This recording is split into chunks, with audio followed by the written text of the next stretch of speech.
Arehosam wasi tipa track na akotwa for apprentice makoma konson so amamu miense free mind na ya aka no kopie mu konfa no chia wo hwe wo mo na ye free wonom na ye nko Birim North nso a na arehosam susu free wonom aba asase akasa wo mo any to make kratan so wo tu fo mo agudi galamse fo ibi asase ambene mu nipa bi na betodwa se emu nson na chese wo free mu ma foforo bi so epra nad mo mpanimfo ate yenkrase yetu ediafa no eni se ye ba na dedika na yen yankasa ye behwe truly the akoso na ya report to the appropriate quarters, which is our regional directorate, and ya report to the regional directorate. I'm for and I'm council by normal so Edomeni Abidi Achiri, and I think so DC police command,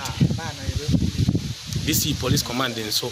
we're able to come down here. Na almost Edomeni Abidi asamuno echi ehwe said here asamuno amoti no etie intino. As you know, we are the Minerals Commission are also here this morning with us. Sebeya yina ibe how best start ibe to me atwas the whole of the country and right so to somewhere 7-9 so no start e wa ha no say until around 10-11 morning say until na call by say ase baby omo ya adwuma a ye fro takoso a ben collect community no amna na bu tie rush to the scene say back ho ten aboa na etimi yi wom bibi say most of the time ho ye ha botimi esevu nkrofo no tie rush by no na che say anwa egu omso na edoso nti na che say manpower nso na de shovel ne ade esan say anwa nso e man ya otukra nkwenti ye force ya say nkebe yiwo mto mo rekon omu ye beti ikopi omso no na che say uye hwehwe anye no mawu ti ye yi nipa 7 ni wie no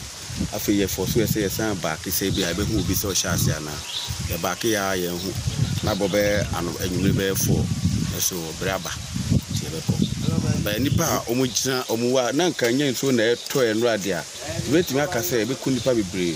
well because of say insu toniti nipa dudu a say de bia nkomu wura mu no enna saa nipa dudu na ntimi an wura mu to mo ase o ma so edi na ntimi wura mu nti say aka say ku nipa 30-20 ni asefo ndie ye ndie obi ani obetimi aka saa because yensu ya force say be bia